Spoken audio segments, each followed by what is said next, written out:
Everybody, welcome back to the Trading Post. It's me, Fred, and the big man himself, Noodle. I don't know what he did to himself. What are you doing? Beating yourself up, boy?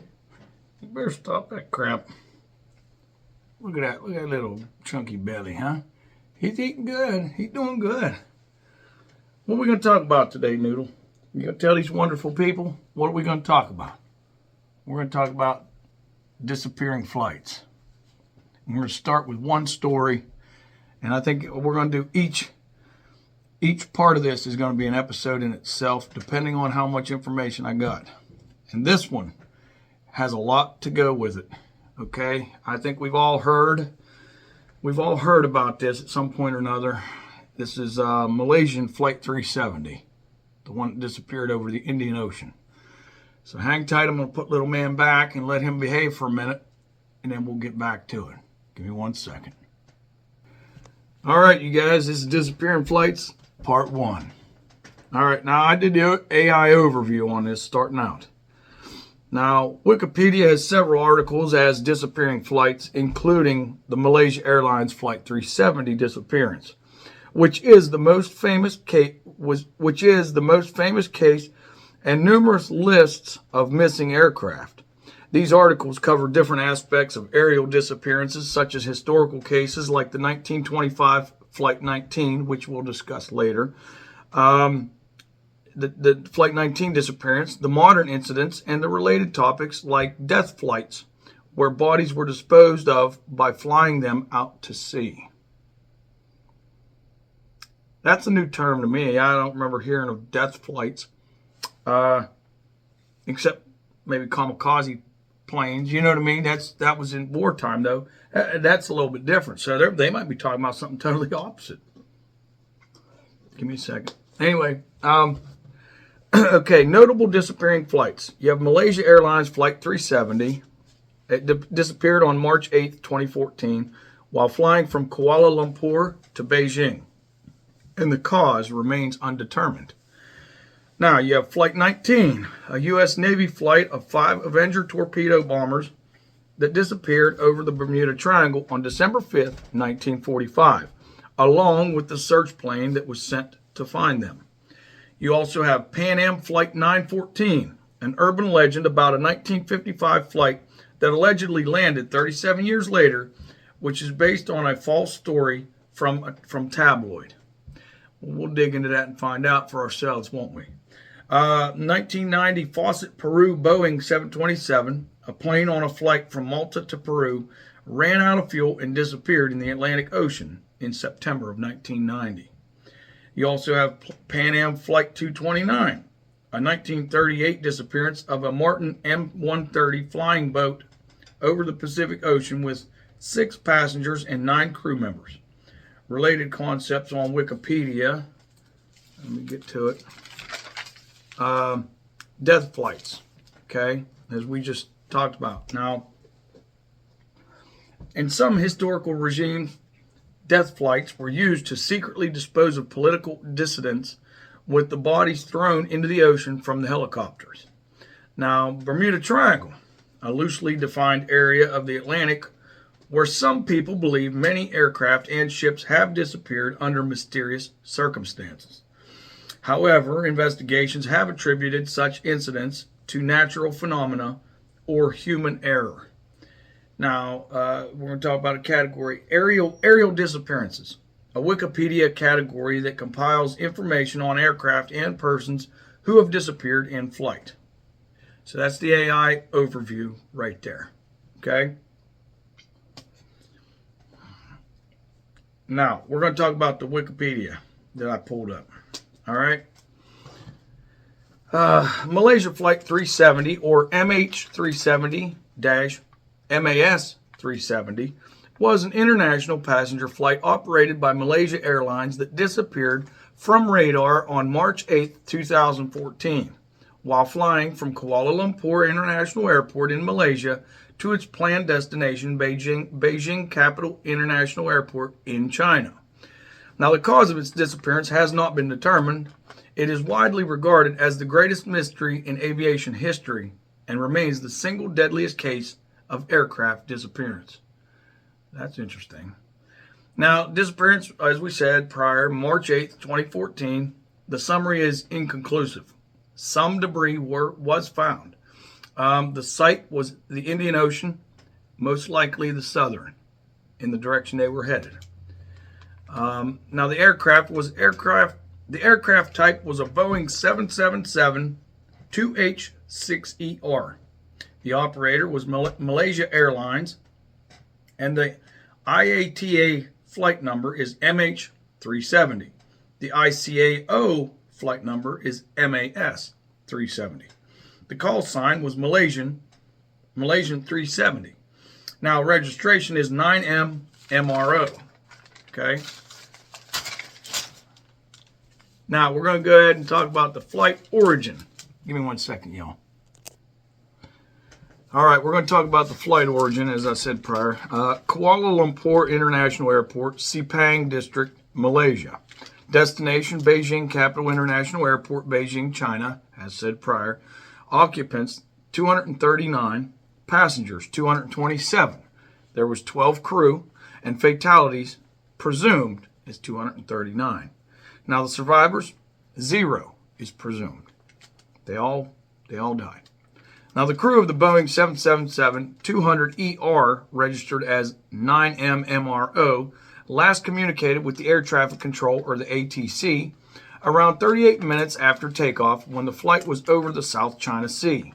The aircraft was lost from ATC secondary surveillance radar screens minutes later, but was tracked by the Malaysian military's primary radar system for another hour, deviating westward from its planned flight path, crossing the Malay Peninsula and Andaman Sea. It left radar range 200 nautical miles, or 370 kilometers, or 230 miles, northwest of Penang Island in northwestern peninsular Malaysia. Now, with all 227 passengers and 12 crew aboard presumed dead, the disappearance of Flight 370 was the deadliest incident involving a Boeing 777. The deadliest of 2014 and the deadliest in Malaysia Airlines history until it was surpassed in all three regards by Malaysia Airlines Flight 17, which we will talk about that one as well, which was shot down by Russian-backed forces while flying over Ukraine 4 months later on July 17th, 2014. Now, the search for the missing aircraft became the most expensive search in the history of aviation. It focused initially on the South China Sea and Andaman Sea before a novel analysis of the aircraft's automated communications with an Inmarsat satellite indicated that the plane had traveled far southward over the southern Indian Ocean. The lack of official information in the days immediately after the disappearance prompted fierce criticism from the Chinese public, particularly from the relatives of the passengers, as most people on board Flight 370 were of Chinese origin. Now, several pieces of debris washed ashore in the western Indian Ocean during 2015 and 2016. Many of these were confirmed to have originated from Flight 370. Now, after a 3-year search across 120,000 kilometers squared, which is 46,000 square miles of ocean, failed to locate the aircraft. The Joint Agency Coordination Center heading the operation suspended its activities in January of 2017. Now, a second search launched in January of 2018 by private contractor Ocean Infinity also ended without success after 6 months. Relying mostly on the analysis of data from the Inmarsat satellite with which the aircraft last communicated, the Australian Transport Safety Bureau, or ATSB, initially proposed that a hypoxia event was the most likely cause given the available evidence, although no consensus has been reached among investigators concerning this theory. Now, the Malaysian Ministry of Transport's final report from July 2018 was inconclusive. It highlighted Malaysian ATC's fruitless attempts to communicate with the aircraft shortly after its disappearance, in the absence of a definitive cause of disappearance. Air transport industry safety recommendations and regulations citing Flight 370 have been implemented to prevent a repetition of the circumstances associated with the loss. These include increased battery life on underwater locator beacons, lengthening of recording times on flight data recorders and cockpit voice recorders, and new standards for aircraft position reporting over open ocean. Malaysia had supported 58% of the total cost of the underwater search. Australia supported 32%, and China 10%. Okay, so now, yeah, that was it. Okay. Whatever. I got to get my stuff together here, you guys. I'm sorry. I'm unorganized asshole. Either way, give me 1 second. All right. We're going to talk about the timeline. Now, Flight 370 last made voice contact with ATC at 1:19 Malaysian Standard Time. March 8th, 1719 UTC time, March 7th. And UTC stands for Coordinated Universal Time, and YT stands for Malaysian time. Okay, now when it was over the South China Sea, less than an hour after takeoff, it disappeared from ATC radar screens at 1:22 Malaysian time, but was still tracked on military radar as it turned sharply away from its original northeastern course to head west and cross the Malay Peninsula, continuing that course until leaving the range of the military radar at 2:22, while over the Andaman Sea, 200 nautical miles or 370 kilometers or 230 miles northwest of Penang Island in northwestern Malaysia. You know, I'm going to interject. I'm going to say a little bit right now. To me, it's confusing that even the military radar could not pick it up. I mean, I don't know if there's anybody out there that's pilots that you know about this, or you're a commercial pilot, whatever, single prop, I don't care. At least you know about what we're talking about more in depth, because I'm not a professional at it. I'm not a pilot. I want to get my pilot's license. Maybe I might, maybe I won't. Who knows? But no matter what, I just find it kind of strange that all of a sudden they blip off the radar. Now, I'm assuming, and you know what we say about assuming here, but I'm just assuming that it's almost as though somebody in the cockpit had to turn it off. That's what I would think. They turned it off. Now, for somebody to do that and go to that level of secrecy, what happened? I'm going to tell you my theories real quick right now, and then we're going to continue on. I think it could be one of several things. It could be one of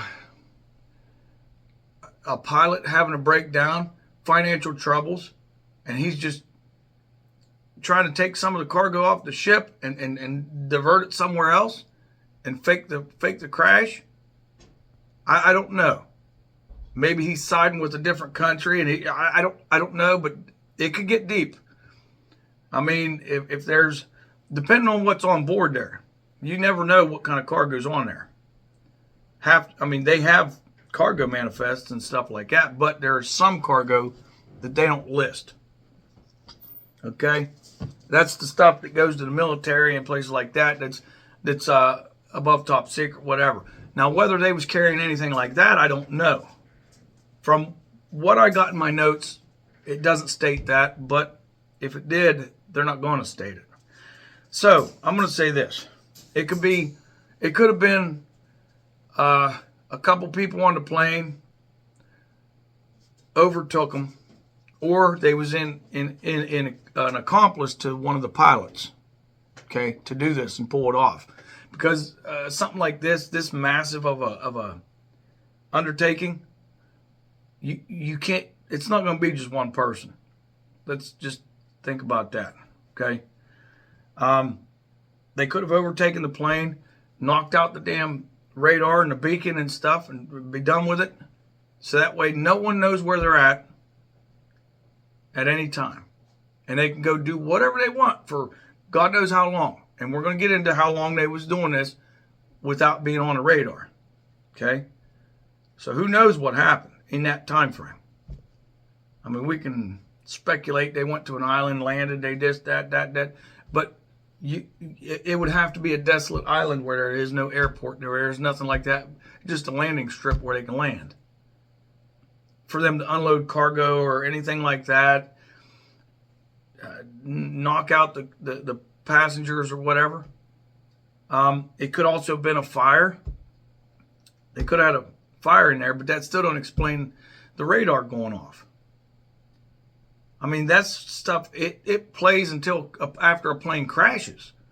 So you would have to manually override that, period.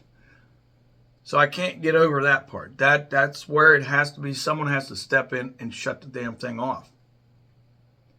Okay? But, no, we could talk about that. They could have had a fire. They could have all pretty much passed out and lost control of the plane and boom, down in the ocean. That's another one that I could think of. But I don't know. I mean, could there have been something deeper at work here? Could it have been maybe another government mission or something that was unsanctioned, so to say?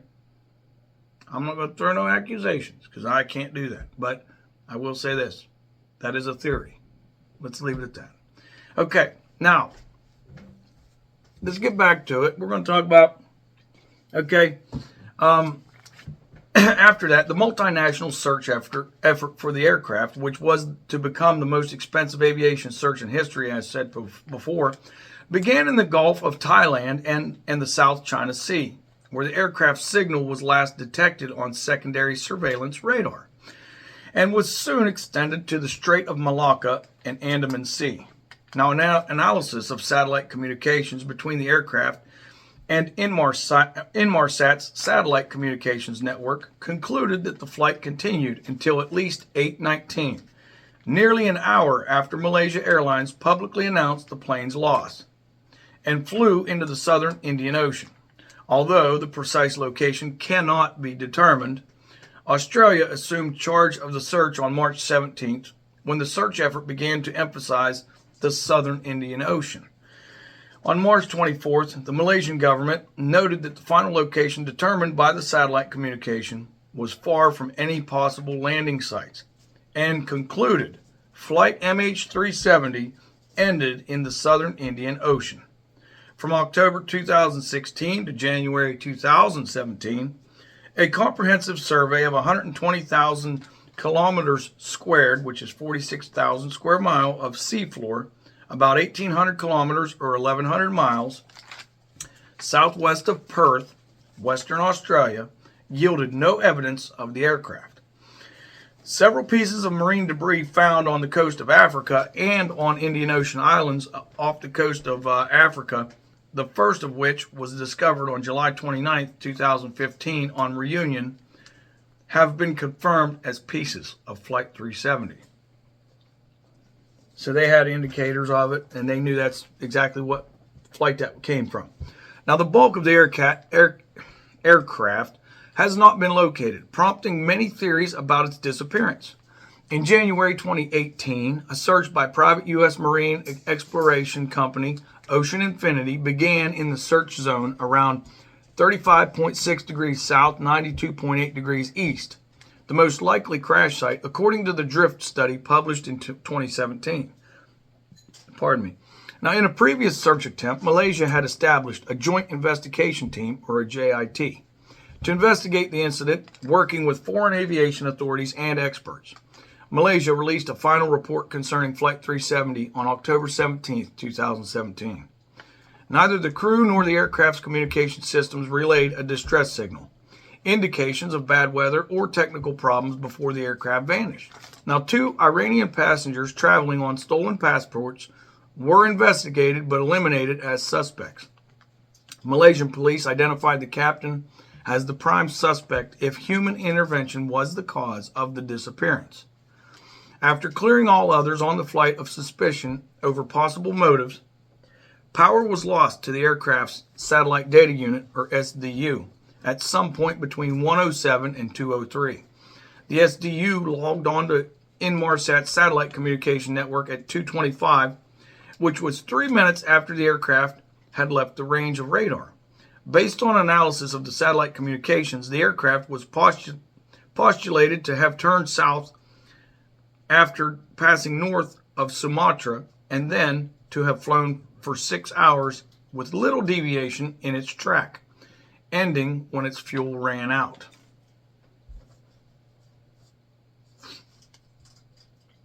What do you guys think? You think it's a simple cause of equipment malfunction and running out of fuel? But if that's the case, if that is the case, why did the pilot deviate from his course? Okay? You don't do that unless there's an emergency of some sort, something, or there's something awry in some way. I just don't see a pilot doing that, breaking off, unless you absolutely have to. But why would the equipment malfunction like that? Let's think about it. Why? Why would it malfunction like that? Now, okay, let's go ahead and talk about, the rest of this stuff. Let's get with it, because I got a lot of stuff here. Now, with the loss of all 239 lives on board, Flight 370 is the second deadliest incident involving a Boeing 777 and the second deadliest incident of Malaysia Airlines history, second to Flight 17 in both categories. Now, Malaysia Airlines was struggling financially, a problem that was exacerbated by a decrease of ticket sales after the disappearance of Flight 370 and the downing of Flight 17. The airline was renationalized by the end of 2014. The Malaysian government received significant criticism, especially from China, for failing to disclose information promptly during the early weeks of the search. Flight 370's disappearance brought to public attention the limits of aircraft tracking and flight recorders, including the limited battery life of underwater locator beacons, an issue that had been raised about 4 years earlier following the loss of Air France Flight 447, but had never been resolved. That's another one we'll have to touch on too, ain't it? Now, in response to Flight 370's disappearance, the International Civil Aviation Organization adopted new standards for aircraft position reporting over open ocean, extended recording time for cockpit voice recorders, and starting from 2020, new aircraft designs have been required to have a means of recovering the flight recorders or the information they contain before they sink into the water. Aircraft Flight 370 was operated with a Boeing 777-2H6ER, serial number 28420, registered as 9M MRO. The aircraft was delivered new to Malaysian Airlines on May 31st, 2002. Now, the aircraft was powered by two Rolls-Royce Trent 892 engines and configured to carry 282 passengers in total capacity. Now, it had accumulated 53,471.6 hours and 7,526 cycles, which means takeoffs and landings. Now, in service, and had not previously been involved in any major incidents, though a minor incident while taxiing at Shanghai Pudong International Airport in August of 2012 resulted in a broken wingtip. Its last maintenance, a check was carried out on February 23rd, 2014. So, yeah, it had a recent maintenance, which, as it should be, that's a standard for all this. The aircraft was in compliance with all applicable airworthiness directives for the airframe and engines.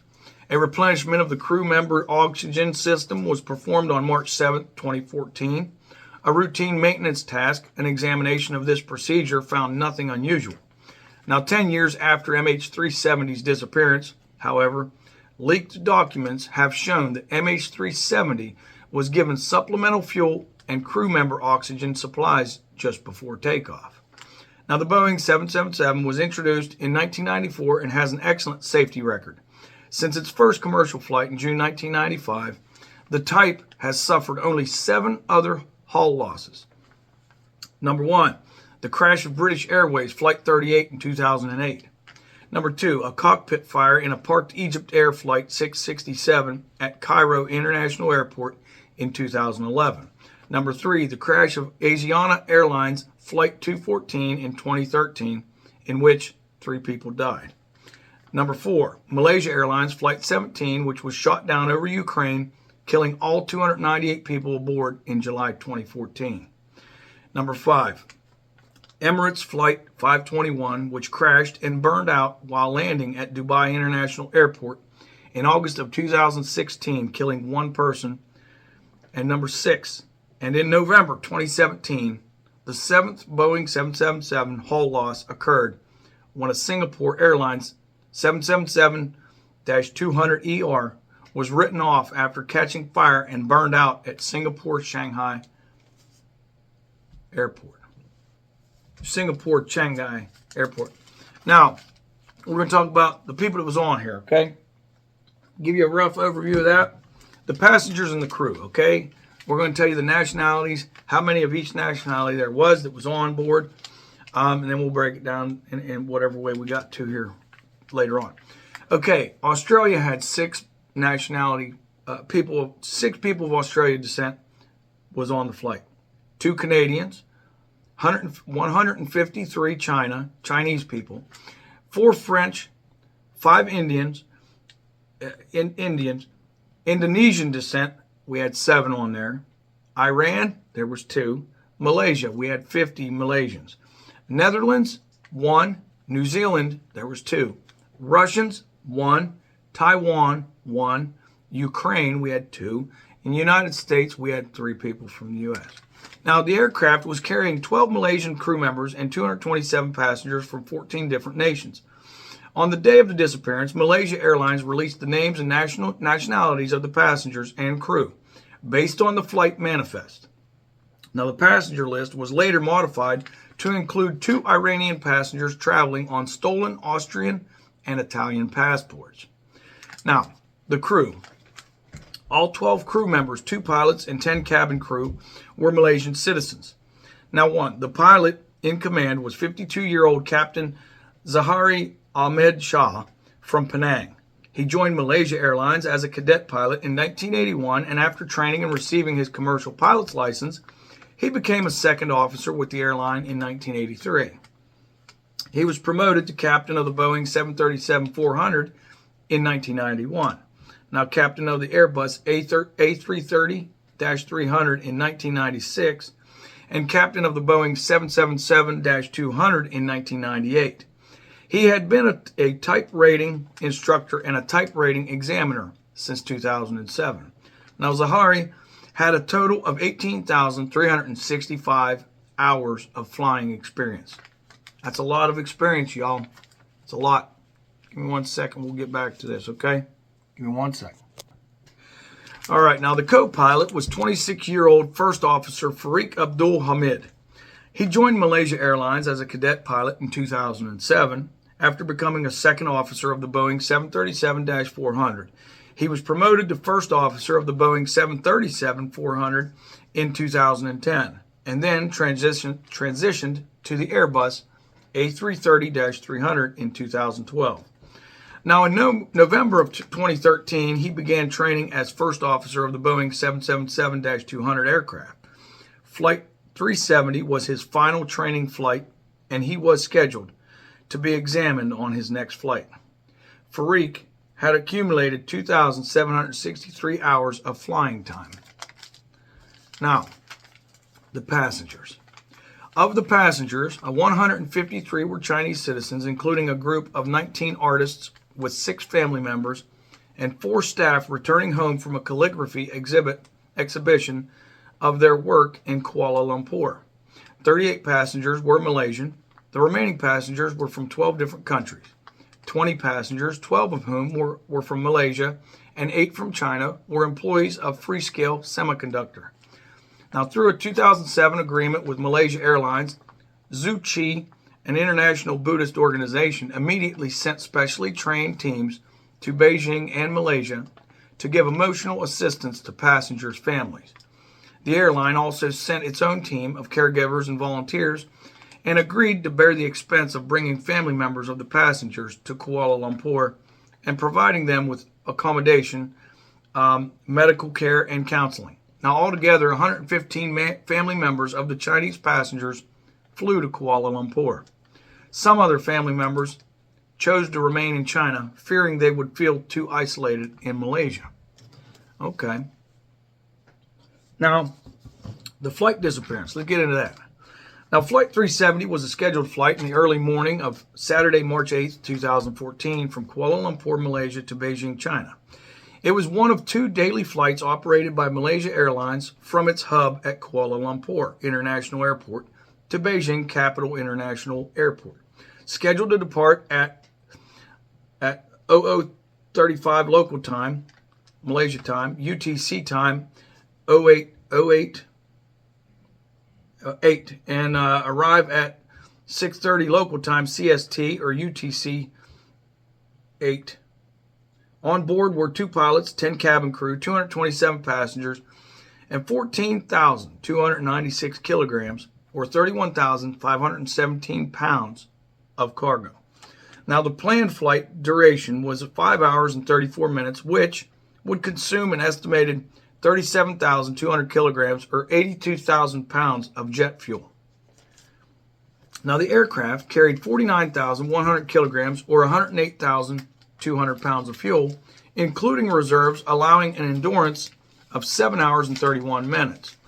The extra fuel was enough to divert to alternate airports, Jinan Xiaoqing International Airport and Hangzhou Jiaoshan International Airport, which would require 4,800 kilograms, or 10,600 pounds, or 10,700 kilograms, or 23,600 pounds, respectively, to reach from Beijing. Now, departure. At 00:42 Malaysia time, Flight 370 took off from runway 32R and was cleared by Air Traffic Control, or ATC, to climb to flight level 180, approximately 18,000 feet or 5,500 meters, on a direct path to navigational waypoint Igari, located at 6 degrees 56, 12 north, 103 degrees 35, 6 east. Voice analysis has determined that the first officer communicated with ATC while the flight was on the ground, and that the captain communicated with ATC after departure. Now, shortly after departure, the flight was transferred from the airport's ATC to Lumpur radar on frequency 132.6 megahertz. Air traffic control over peninsular Malaysia and adjacent waters is provided by the Kuala Lumpur Area Control Center, or the ACC. Lumpur radar is the name of the frequency used for en route air traffic. Now, at 0046 Malaysia time, Lumpur radar cleared Flight 370 to flight level 350, approximately 35,000 feet, or 10,700 meters. Now, at 101 Malaysia time, Flight 370's crew reported to Lumpur radar that they had reached flight level 350, which they confirmed again at 108. Now, communication lost. The aircraft's final transmission before its disappearance from radar was an automated position report sent using the aircraft communications addressing and reporting system, or ACARS. The protocol at 106 Malaysia time. Among the data provided in this message was the total fuel remaining, which was 43,800 kilograms, or 96,600 pounds. The last verbal signal to air traffic control occurred at 1:19:30 when Captain Zahari acknowledged a transition from Lumpur radar to Ho Chi Minh ACC. Lumpur radar says Malaysian 370, contact Ho Chi Minh 120.9. Good night. Flight 370 replies, good night, Malaysian 370. The crew was expected to signal ATC in Ho Chi Minh City as the aircraft passed into Vietnamese airspace, just north of the point where contact lost. Now, the captain of another aircraft attempted to contact the crew of Flight 370 shortly after 1:30 using the International Air Distress Frequency to relay Vietnamese air traffic control's request for the crew to contact them. The captain said he was able to establish communication, but heard only mumbling and static. Calls made to Flight 370's cockpit at 2:39 and 7:13 were unanswered, but acknowledged by the aircraft's satellite data unit. Okay. So there's people trying to get a hold of these people, and he said he heard mumbling. So what was going on? Was there must have been a ruckus in the cabin or something? Who knows? I mean, they just said it was mumbling. So if it's mumbling, it doesn't sound like they're in distress. Maybe they were just trying to come off like it wasn't that serious. They didn't know what the situation was, whatever it was. Okay, we're going to talk about the radar. Now, at 1:20:31 Malaysian time, Flight 370 was observed on radar at the Kuala Lumpur ACC as it passed the navigational waypoint Igari, which was 6 degrees 56'12 north, 103 degrees 35'6 east in the Gulf of Thailand. 5 seconds later, the mode S symbol disappeared from the radar screens. At 1:21:13, Flight 370 disappeared from the radar screen at Kuala Lumpur ACC and was lost at about the same time on radar at Ho Chi Minh ACC, which reported that the aircraft was at the nearby waypoint BITOD, B-I-T-O-D. Air traffic control uses secondary radar, which relies on a signal emitted by a transponder on each aircraft. Therefore, the ADS-B transponder was no longer functioning on Flight 370 after 1:21. The final transponder data indicated that the aircraft was flying at its assigned cruise altitude of flight level 350 and was traveling at 471 knots or 872 kilometers per hour or 542 miles per hour. True airspeed. Now, there were few clouds around this point and no rain or lightning nearby. Later analysis estimated that Flight 370 and 41,500 kilograms or 91,500 pounds of fuel when it disappeared from secondary radar. At the time that the transponder stopped functioning, the Malaysian military's primary radar showed Flight 370 turning right, but then beginning a left turn to a southwesterly direction. From 1:30:35 until 1:35, military radars showed Flight 370 at 35,700 feet or 10,900 meters on a 231-degree magnetic heading with a ground speed of 496 knots, 919 kilometers per hour, or 571 miles per hour. Now, Flight 370 continued across the Malay Peninsula, fluctuating between 31,000 and 33,000 feet, or 9,400 and 10,100 meters in altitude. A civilian primary radar at Sultan Ismail Petra Airport with a 60 nautical mile or 110 kilometer or 69 mile range made 4 detections of an unidentified aircraft between 1:30:37 and 1:52:35. The tracks of the unidentified aircraft are consistent with those of the military data. At 1:52, Flight 370 was detected passing just south of the island of Penang. From there, the aircraft flew across the Strait of Malacca, passing close to the waypoint Vampi, V-A-M-P-I, and Pulau Perak at 2:03, after which it flew along air route N571 to waypoints Mekar, M-E-K-R, Nilam, N-I-L-A-M, and possibly Igogu, I-G-O-G-U. The last known radar detection from a point near the limits of Malaysian military radar was at 2:22, 10 nautical miles or 19 kilometers or 12 miles after passing waypoint Mekar, M-E-K-A-R, which is 237 nautical miles, 439 kilometers or 273 miles from Penang, and 247.3 nautical miles, which is 458 kilometers or 284.6 miles northwest of Penang Airport at an altitude of 29,500 feet or 9,000 meters. Countries were reluctant to release information collected from military radar because of sensitivity about revealing their capabilities. Indonesia has an early warning radar system, but its ATC radar did not register any aircraft with the transponder code used by Flight 370, despite the aircraft possibly having flown near or over the northern tip of Sumatra. Now, Indonesian military radar tracked Flight 370 earlier when en route to Waypoint Igari, IGARI, before the transponder is thought to have been turned off, but did not provide information on whether it was detected afterwards. Thailand and Vietnam also detected Flight 370 on radar before the transponder stopped working. Now, the radar position symbols for the transponder code used by Flight 370 vanished after the transponder is thought to have been turned off. Vietnam's Deputy Minister of Transport, Pham Quy Thieu, stated that Vietnam had noticed MH370 turning back toward the west and that its operators had twice informed Malaysian authorities the same day on March 8th. Thai military radar detected an aircraft that might have been Flight 370, but it is not known at what time the last radar contact was made, and the signal did not include identifying data.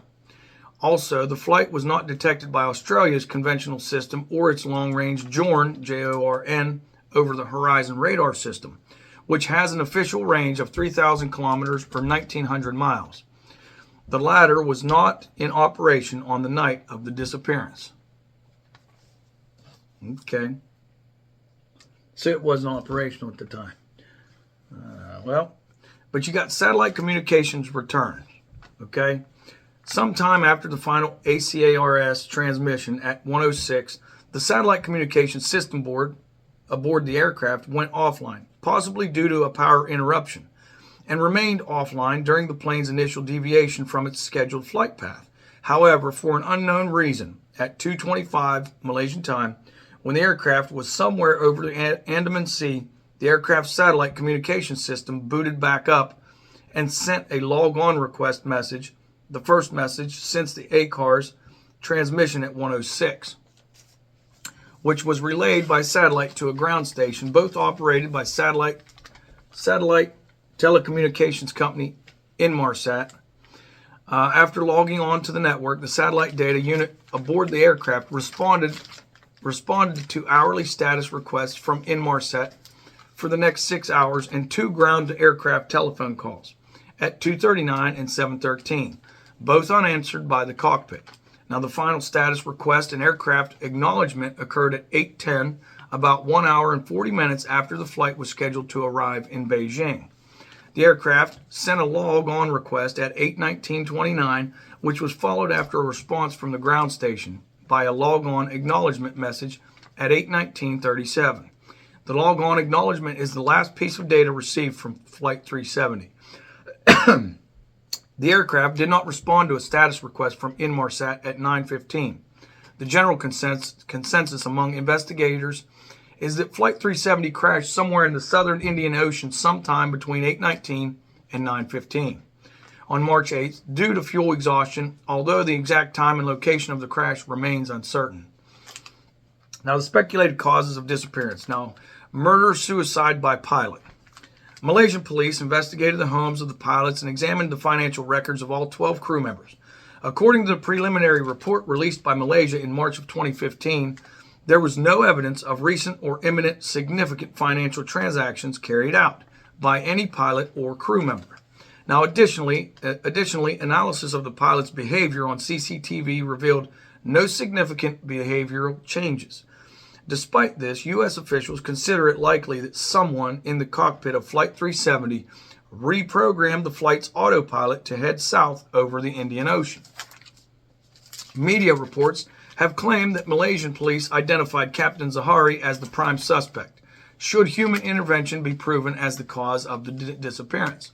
Now, in 2020, former Australian Prime Minister Tony Abbott stated in a Sky News documentary, "My very clear understanding from the very top levels of the Malaysian government is that from very early on, they thought it was murder-suicide by the pilot." In 2023, retired engineers and pilots Jean-Luc Marchand and Patrick Blely gave several conferences on the pilot suicide theory, supporting this argument with extensive analysis and a detailed report published online. Now, the next one is the pilot's flight simulator we're going to talk about. In 2016, New York Magazine wrote that a confidential document from the Malaysian police investigation showed an FBI analysis of the flight simulator's computer hard drive found a route on Captain Zahari's home flight simulator that closely matched the projected flight over the Indian Ocean, and that this evidence had been withheld from the publicly released investigative report. New York wrote as follows: New York has obtained a confidential document from the Malaysian police investigation into the disappearance of Malaysia Airlines Flight 370 that shows that the plane's captain, Zahari Ahmed Shah, conducted a simulated flight deep into the remote southern Indian Ocean less than a month before the plane vanished under uncannily similar circumstances. The revelation, which Malaysia withheld from a lengthy public report on the investigation, is the strongest evidence yet that Zahari made off with the plane in a premeditated act of mass murder-suicide. Now, the newly unveiled documents suggest Malaysian officials have suppressed at least one key piece of incriminating information. This is not entirely surprising. There is a history in aircraft investigations of national safety boards refusing to believe that their pilots could have intentionally crashed an aircraft full of passengers. Now, the FBI findings about the flight simulation was also confirmed by the Malaysian government, but reported as nothing sinister. Now, power interruption. The SATCOM link functioned normally from pre-flight beginning at 0 Malaysian time until it responded to a ground-to-air ACARS message with an acknowledged message at 107. At some time between 107 and 203, power was lost to the satellite data unit, or the SDU. The final report stated it is likely that the loss of communication prior to the diversion is due to the systems being manually turned off or power interrupted to them. Malaysian Prime Minister Najib Razak said it was clear that the radar transponders and the flight data transmission system were turned off deliberately by someone trying to hide the plane's position and heading. Now, at 2:25, the aircraft's SDU rebooted itself and sent a log-on request. Now, the passenger involvement. This is another theory. United States and Malaysian officials reviewed the background of every passenger named on the manifest. One passenger, who worked as a flight engineer for a Swiss jet charter company, was briefly under suspicion as a potential hijacker because he was thought to have the relevant aviation skills. And then two men were found to have boarded Flight 370 with stolen passports, which raised suspicion in the immediate aftermath of its disappearance. The passports, one Austrian and one Italian, had been reported stolen in Thailand within the preceding 2 years. Now, the two passengers were later identified as Iranian men, one aged 19 and the other 29, who had entered Malaysia on February 28th using valid Iranian passports. They were believed to be asylum seekers, and the Secretary General of Interpol later stated that the organization was inclined to conclude that it was not a terrorist incident. On March 18th, the Chinese government announced that it had checked all of the Chinese citizens on the aircraft and had ruled out the possibility that any were involved in destruction or terror attacks. Now we're going to talk about the cargo. Now, Flight 370 was carrying 10,806 kilograms or 23,823 pounds of cargo, of which 4-unit load devices, standardized cargo containers of mangosteens, a tropical fruit, totaling 4,566 kilograms or 10,066 pounds. And I'm itching like crazy. I don't know why. And 221 kilograms or 487 pounds of lithium-ion batteries were of interest, according to Malaysian investigators. So, according to the head of Malaysian police, Khalid Abu Bakar, the people who handled the mangosteens and the Chinese importers were questioned to rule out sabotage. Now, the lithium-ion batteries were contained in a 2,453 kilogram or 5,408 pound consignment being shipped from Motorola Solutions facilities in Bayan Lepas, Malaysia, to Tianjin, China. Now, they were packaged in accordance with IATA guidelines, but did not go through any additional inspections at Kuala Lumpur International Airport before being loaded onto Flight 370. Lithium-ion batteries can cause intense fires if they overheat and ignite, which has occurred on other flights and has led to strict regulations on transport aircraft. Now, I'm going to talk about the other theory, unresponsive crew or hypoxia. An analysis by the ATSB comparing the evidence available for Flight 370 with 3 categories of accidents: an in-flight upset or stall, a glide event, engine failure or fuel exhaustion, and an unresponsive crew or hypoxia event, concluded that an unresponsive crew or hypoxia event best fit the available evidence for the fire hour period of the flight as it traveled south over the Indian Ocean without communication or significant deviations in its track, likely on autopilot. And no consensus exists among investigators on the unresponsive crew or hypoxia theory. If no control inputs were made following flameout and the disengagement of autopilot, the aircraft would likely have entered a spiral dive and entered the ocean with 20 nautical miles or 37 kilometers or 23 miles of the flameout and disengagement of autopilot. The analysis of the flaperon showed that the landing flaps were not extended, supporting the spiral dive at high-speed theory. Now, in May 2018, the ATSB again asserted that the flight was not in control when it crashed, its spokesperson adding that we have quite a bit of data to tell us that the aircraft, if it was being controlled at the end, it wasn't very successfully being controlled. So you guys, let us know down below, what do you think?